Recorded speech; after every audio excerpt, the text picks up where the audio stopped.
Welcome to round 3 of week 3, match number 1, where we have the Babygirl Brigade going up against the Pretty Posse. A very fun matchup. I am your host, Blaze, aka Spencer, and here with me, of course, I have the wonderful co-host, James, or Kilij. And this is, in my opinion, the matchup of the week coming up. Spencer, tell us a little bit about why. Yeah, so Babygirl Brigade is as we talked about previously during the 1v1, a powerhouse damage-dealing team, and that really comes down to Terry, who has been putting in the numbers. Currently, as of the end of the first 2 weeks, Terry has dealt a whopping 958% and has only taken 500% himself. Probably going to be the first fighter to break 1,000, very comfortably so, and Babygirl Brigade as a whole is the only team that has dealt over 3,000%. Violet is no slouch either. Beef, who's put in some decent numbers for the most part, nothing nearly as commanding as Terry, however, but still rocking about a 500 for dealt and taken. They're going to hit hard here, which is no surprise, as that has kind of been Babygirl Brigade's MO. As for the Pretty Posse, James, why don't you tell us a bit about what we got? Well, the Pretty Posse are running out a pretty strong team to take out the league MVP so far in Terry. And I mean, they've got two really good fighters here, if I'm being totally honest. There's not a lot of fighters that have actually dealt more damage than they've given. A lot of fighters like doing damage to themselves, it would seem. Fox has been a really well-rounded player for the Pretty Posse so far. Has dealt more damage than he's taken, won one, lost one, has unfortunately fallen more than he's KO'd. But, I mean, he's a consistent damage dealer, and he's being paired with Zero Suit Samus right now, who's up there for kills, 7 KOs and only 3 falls in her first 2 matches. She's been really, really good, and has shown some of that cutting edge that the other competitors just quite haven't done yet. So it'll be a really interesting matchup to see how they get along. And they have been very strong performers for the Pretty Posse so far. So it will be a really interesting matchup between... I don't want to say Byleth as being let out here as the weakest fighter, but it feels that way? I don't know. It'll be a really interesting matchup between, I have to say, probably 3 of the top 10 fighters for sure. And if Byleth can pull his weight, this is going to be a absolute humdinger of a match. Yeah, so without further ado, let's jump in and watch this Clash of Titans. Hoorah! Babygirl Brigade versus Pretty Posse. 3, 2, 1. I'm kind of hoping for another huge Terry performance. There's not a lot of neutral fighters I'm rooting for, but Terry's got to be one of them, right? Oh, for sure. Well, even just like how he ended last match with that, using that go meter into the Buster Wolf was insane stuff to do. Trade-off ability really works well for Terry, we have noticed. Also, Palkia deciding to make an appearance. Absolutely crazy to see him there. I'm going to watch the fight on the bottom with Byleth. I'll keep an eye up top then.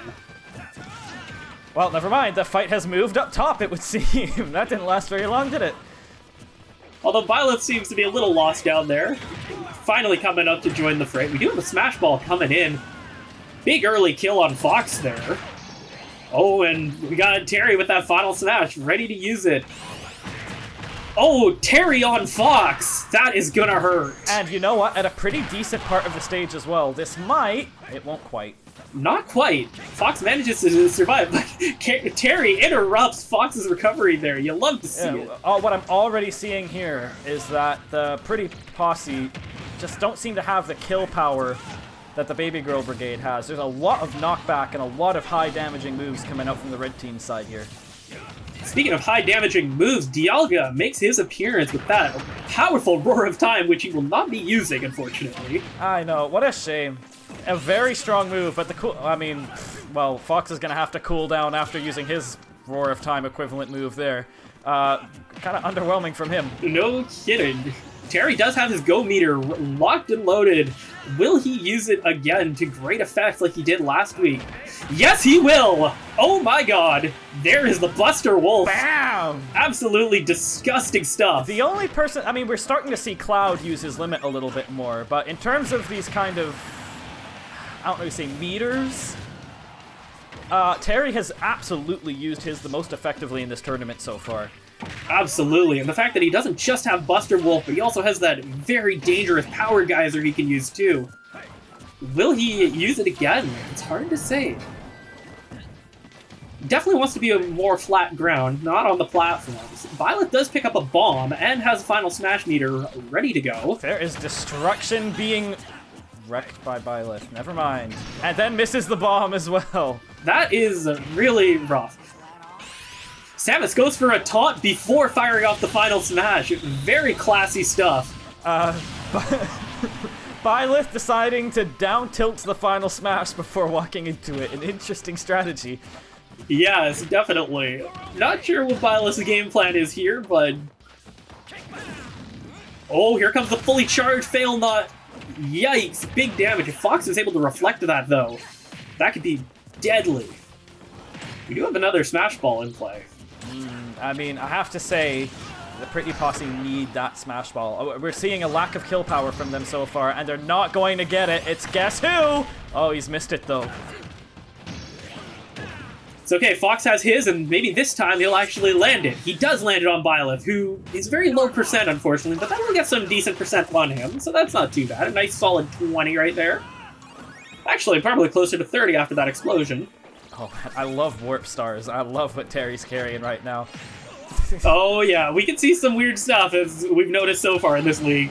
The fighters have a weird tendency to go into them. Speaking of weird tendencies, a Psychic type is on the field, Spencer. Tell us about it.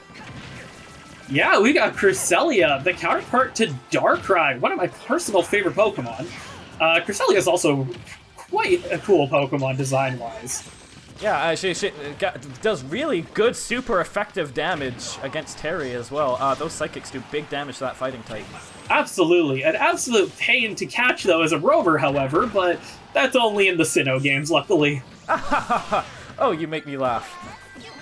We do have another assist trophy coming in. Phosphor from Kid Icarus Uprising, with her electric attacks, could turn the tide a little bit here. Which it looks like the Pretty Posse are going to need. Terry does have his meter ready, so if they can prevent him from using it, which they managed to do so... We're seeing this fight kind of as a sort of foil to other fights we've seen that started out really slow and then ended up as absolute just haymakers being thrown by both sides. This one seems to be going the opposite. They started fast, and now both sides getting a bit defensive. Mm-hmm. What I was saying about the kill power on Babygirl Brigade's side, they are kind of lacking it at the minute. Fox hanging on at 194. Yeah, that is absolutely insane. Terry opts not to use the drill. A bold strategy, I must say, but Byleth does have the final smash ready. Will he whiff it again? He does not. No, that is going to be it for Fox. Oh my goodness, this is going to hurt. Oh no, he actually caught Zero Suit, my bad. I thought he got Fox as well, never mind. Yeah, and there goes Fox. Absolutely pounded by Terry. Luckily, Zero Suit is getting rid of that fairy bottle, so Byleth can't heal up 100% there, which is very smart for her, because being low percent, she doesn't need that on the field right now. I don't know, if Zero Suit... I feel like Zero Suit can take a stock or two here still. I think she can still make it close. Mm-hmm. Not if she gets off stage like this. And especially not with... Never mind, I just remembered that Terry's on the field. Oh, and now Leonardo da Vinci! Oh my goodness, it's a kingfisher! I think that's the bird, right? We do have a final smash going, and Terry's doing the smart thing by kind of keeping his distance, but did get a little too close. Well, isn't this an interesting finale, eh? Definitely. We got Byleth versus Zero Suit, and let's see if Byleth absolutely just cracks under pressure. Samus is one of those fighters that does really well under pressure, it seems, and Byleth, well, he's been struggling, so... Both spacing each other out. That whip and that down tilt seem to have the exact same range. Yeah. Both have whips. Very interesting. The Indiana Jones Derby. Ooh, good forward roll into forward tilt there.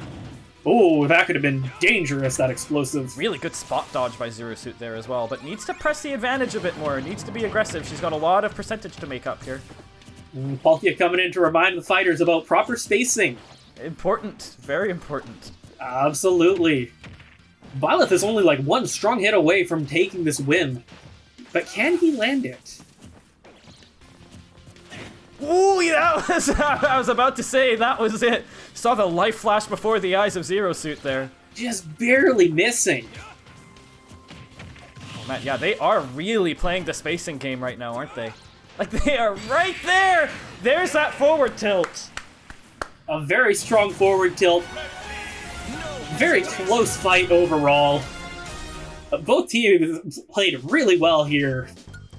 I have to say, a very good showing. Although the people that we expected to do well did well. I've got to say, we were bigging up Zero Suit and Terry beforehand, and they seemed to do the job.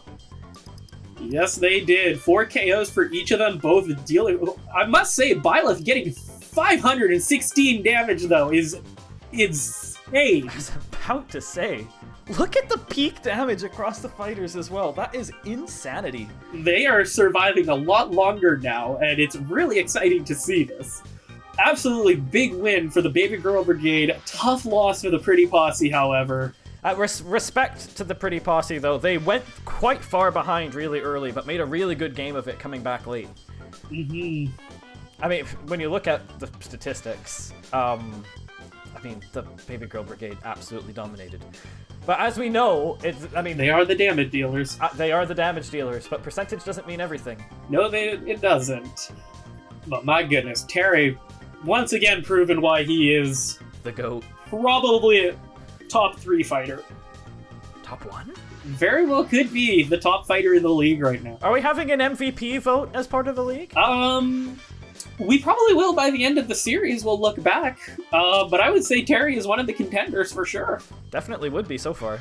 But who knows? He could always fall off later on. And other, not as great characters could climb up later. It's still way too early to tell. Anyways, James, who do we have for our next match? Well, we've got Bangers and Smash with Lucina and Sephiroth versus the Freaky Five with Joker and Mewtwo. Which, we will switch over to that right now. Match 2 of Round 3 of Week 3 sees Bangers and Smash up against the Freaky Five at the King of Fighters Stadium. Nice flat stage, which Lucina was on last week, and struggled, surprisingly, to land that really devastating final smash on this stage. That said, she's been a very good fighter for Bangers and Smash so far, and I mean, she's Lucina. She's just a very good all-rounder. And she's paired today with Sephiroth, aka Freaky. A bit of a sleeper pick, we think, so far. He's an anti-weapons expert who hasn't necessarily had the chance to show off the fact that he's anti-weapon, but it's not stopped him from putting in some really good performances so far this tournament. I guess technically he can defend against Joker's smash attacks, if that gives him something. But I mean, those strong projectiles have been really, really good in previous games, so hopefully he can keep that up here. Spence, call us in on the other team. Yeah, so looking over at the Freaky Five, we've got Funny Joker, who hasn't really done too much with Arsene. We got to see a little bit of it last week, so hopefully today we can see him start to really take advantage of his persona. Could lead to some good stuff because we are on such a flat stage. We won't have to worry about his recovery getting gimped there, so that could give him a nice little advantage. Of course, we've got Mewtwo 2, the Mewtwo, with his absolutely insane, critical buffs, which, luckily on a flat stage like this, provided he can survive long enough, we could see some really deadly stuff from him. But again, hasn't really put up some insane numbers either. In fact, he is actually the lowest damage dealer on the Freaky Five right now. So maybe this will be his match where he can finally turn things around, really take advantage of that raw psychic power that he has. It'll be an interesting matchup. We've seen more lopsided matchups go the other way. And this is a big one for Bangers and Smash as well, because top spot looms for them. Or tied for top spot looms for them if they win. Yeah, and as for the Freaky Five, they have currently gone 0 for 2 this week, and let's hope this isn't necessarily going to be another repeat of week 1. They're very hot and cold, those guys. Absolutely, so let's jump in and see how this plays out. Bangers and Smash versus Freaky Five. I mean, it would be kind of funny if the Freaky Five went 0-3, 3-0, 0-3. But that would be quite freaky if it very freaky. Also, I just gotta say, there is a rather large man in the background holding a ball and chain there. That's me, actually. I've decided that I'm going to take part of this fight. Ah, yes, of course. We do have Springman over here as an assist trophy, helping out the Freaky Five. Will he be enough? Nice to see a lot of arms representation in this week. Yeah, definitely. Very happy about that. Mewtwo, we're talking about him getting critical health stats. He's hardly taken any damage so far, so... Oh man, Springman had his Flurry Rush ready, but the Freaky Five knocked out Bangers and Smash from the attack, saving their lives. A bold play. No kill so far. I mean, we got some high percent right now. I was about to say... For everyone except Mewtwo. No kill power yet. No, we do have a Smash Ball that just disappeared. That's gonna hurt everyone. That is a massive kill there. Mm-hmm. And almost another one on Mewtwo, who's finally in that critical percent. Can he make the most of it? Oh, Sephiroth charging up his neutral special. That thing is dangerous if you get caught in it, especially if it's fully charged. Oh, Sephiroth got his final smash ready, but it does not matter. Joker with the kill there, I think, on Sephiroth. Using that knife, doesn't matter how resistant to blades you are when you're stabbed in the neck. Yeah, real. Yeah, real? Yes, it is. That's gonna hurt. Mewtwo does get knocked out there. Oh, and we've got an all-out attack coming in hot. Oh my god, it's Fuyaba, or whatever her name is. Futaba. Futaba, I'm one letter off. I was so near. You were very close. Fuyaba. Oh man, don't quote me ever. Oh god. Hey, Mewtwo got a kill, that's unbelievable. The double kill with the final smash is quite deadly. Bangers and Smash need to really turn things around right here, which we could see with Sephiroth's final smash if he can manage to catch both of them. Does get one. He's only able to get Joker, but that should be enough to kill. We'll have to wait and see. No, it's not. Sephiroth's final smash is very interesting because the end result can last in so many different effects. Wow. Assist trophy absolutely whiffs too. Bangers and Smash are just really struggling to get these kills right now. It seems that way. Lucina needs to get this final smash and rip it fast. Well, Sephiroth doing the job for her before walking menacingly to Mewtwo. Joker tries to drill Lucina there, but she manages to shield that very effectively. Tries to what, Lucina? Lucina retaliates with the final smash, taking out Joker. Will Joker take the extra stock? Would be smart if he did, although it's not looking like he's going to at the minute. Hard to say. Joker is like, nah, you know what? I'm gonna let Mewtwo do this. Never mind! He was like, actually, no. Gave him a fighting chance to try. I don't know. Interesting. It could still go either way, you know. Sephiroth and... What? As I was just about to say. It wasn't Sephiroth who died, mind. It was Lucina, but it's one apiece. This final smash could be the game changer right here. It could really decide how things are going to go. Very curious to see who's going to get it. Tell you what, games on this stage, Sephiroth gets it too. Games on this stage always seem to come down to the wire. Joker manages to catch Lucina with another all-out attack. Quiver in Fear is absolutely right. Will it be enough? My goodness, it's Dorgana. Oh my goodness, it was. Wait, no it wasn't. Mewtwo died somehow. How did Mewtwo die? I think Mewtwo died to an up smash that Sephiroth threw out before Joker's final smash happened. I was watching that. He was just about on the top last zone. Sephiroth rolls into a bomb. That is not good. No, it isn't. It's gonna come down to a final smash, most likely. Lucina breaks it. Will it be enough? She needs to rip it. Or will she absolutely whiff it? Grip it and rip it, Lucina. She misses! Ooh, hallmarks, flashbacks of last week, but will she fluke out again? Yeah, who knows? Joker is taking those those stabs right to the head there. Lucina taking after her dad's legacy of using nothing but neutral Bs. Yeah, but at least with Lucina's, you could get the shield break, which we haven't seen yet. Oh, get the clock! Get the clock! Will someone actually take it? No, Joker wants to get it, but he's not sure how. The POW block is preventing Joker from getting the clock, which is really sad. Maybe Lucina will use this as an advantage to just give him a little bum poke there. No? No, it doesn't look like it. It's a shame that she couldn't give him a little bum poke. Ooh, gives him a little front poke in his... You know what? Stop spamming neutral B! It combos into itself. Who knew?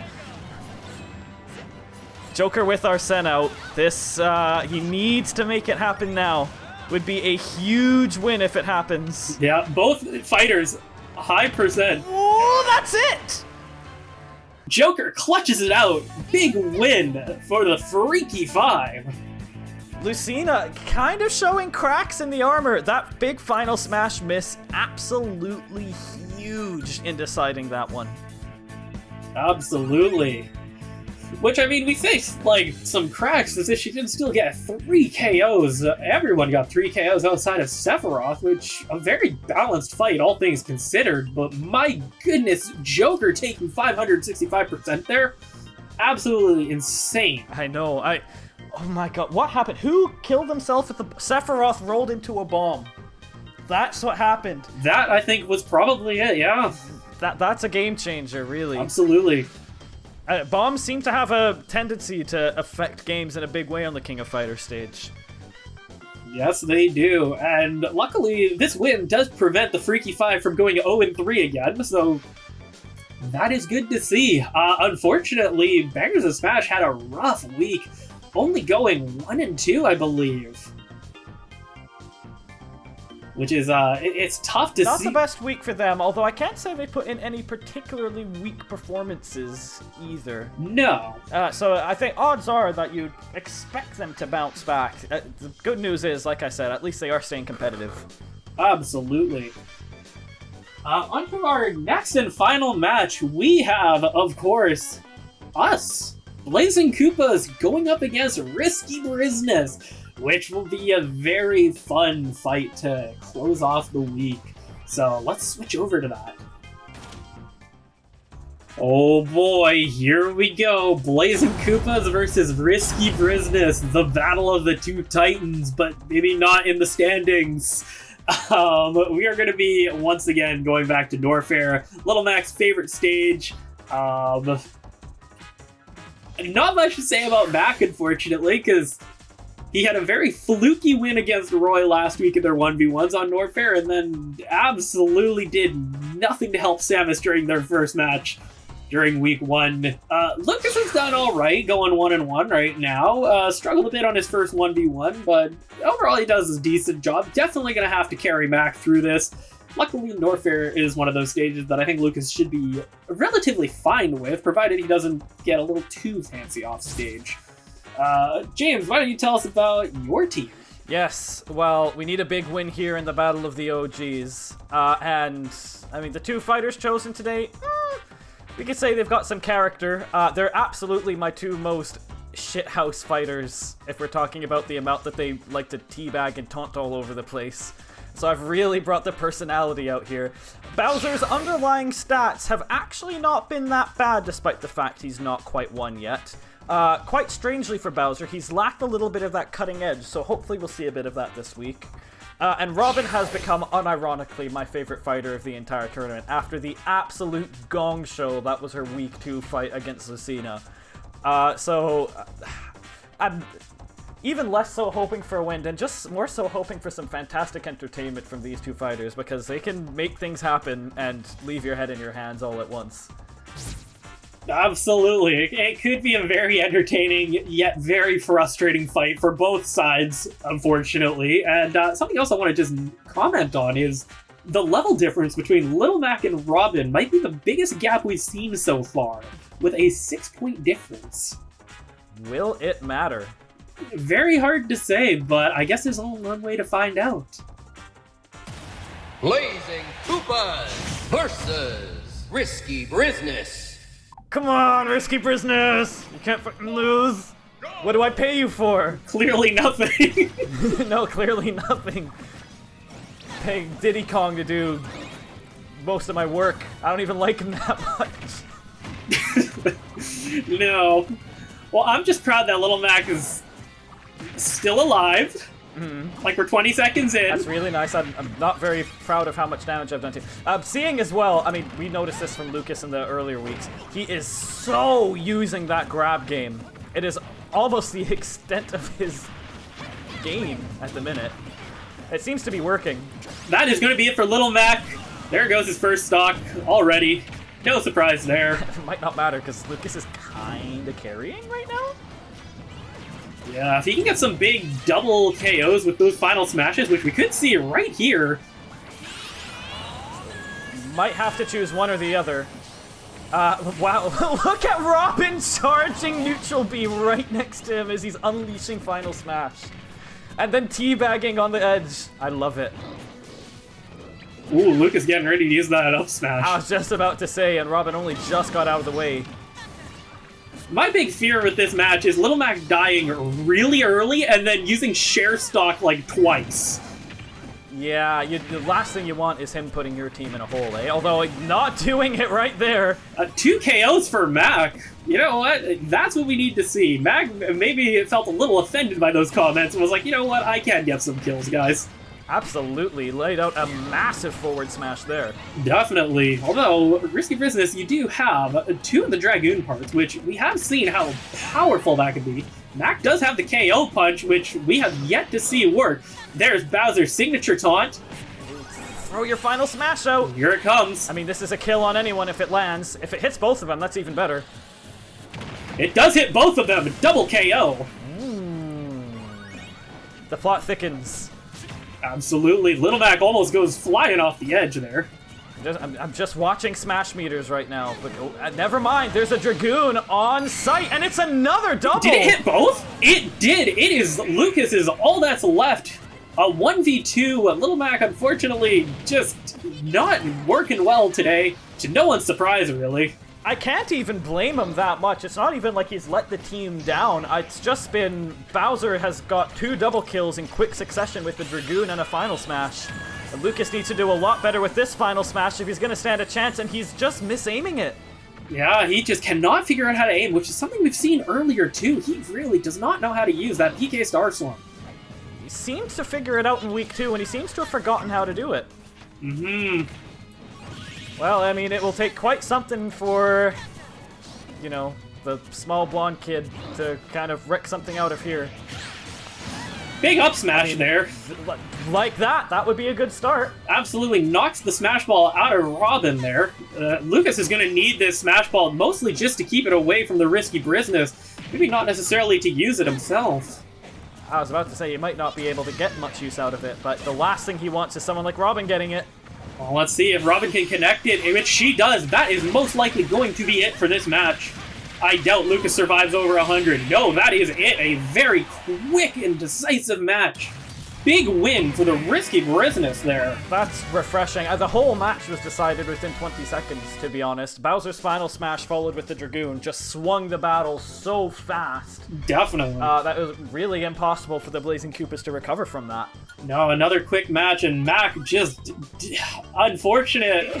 Crazy that he did only 88% and still got 2 KOs. No kidding. Like, he's not putting up the numbers. That is real tough. Bowser, of course, getting 5 KOs, which is disgusting numbers. Absolutely the difference maker in that match. I mean, all things considered, Lucas didn't even do that bad either. It's just unlucky with the 2 double kills from Bowser, which really swayed the whole thing, making it a very short and rather anticlimactic final fight for the week. I know. A bit of you kind of hoped it would be a little bit closer. But yeah, like you said, that those 2 moments really changed the game. Nice to see both team captains playing like team captains, though, really spearing their teams forward. Yeah, definitely. I mean, if Lucas had connected those final smashes, like, I mean, the damage given would be a hell of a lot higher than it currently is. Yeah, true. And then as for my captain, like when we saw Corin's match earlier, like it was like that really close like boxing match too. So it's nice to see that the captains have been actually doing a lot better this week. Overall, like across all the teams. With some good stuff. In terms of MVP for the week, it has to probably be Terry again, right? Oh, I'm just looking down the list. It's tough to say. Ganondorf probably wins most improved. I mean, Roy improved quite a lot as well. I don't want to be biased, but that was a cute. It was a pretty monster clutch display by Bowser. That is true. I'd have to say it's probably a toss-up between Ganondorf, Bowser, and... I mean, Chrom surprised me today with his matchup against Palutena as well. I don't know if there was a standout who was, like, way better than everyone else. No, I mean, Chrom spamming that neutral B was... surprisingly effective. Yeah. I mean, hey, it netted him the win, so, like, clearly he was doing something right. But yeah, no, it's hard to say. If I had to give my vote, I'd probably give it to Terry, personally. Okay, I'll give it to Bowz because he's the only one to get 5 KOs this week, which is big for him. Big for him. Fair enough. I'm just loving that Terry's actually using his meter properly, and we're really seeing the damage. He's not disappointed so far. He's definitely the MVP of the league, though, so far. Definitely. In terms of best match this week, honestly, I'd probably have to say the Terry Byleth versus Zero Six Samus and Fox fight we saw at the start of the round. Just a very close fight that came down to that last hit. Really came down to that last hit. I'll give a special mention to the Link and Corrin match. Not that it was the most entertaining fight of the round, but certainly the most tactical. It was an interesting watch, almost hypnotic at times. Definitely, and the only match to actually time out so far, which is very exciting to see. Well, if timing out is exciting.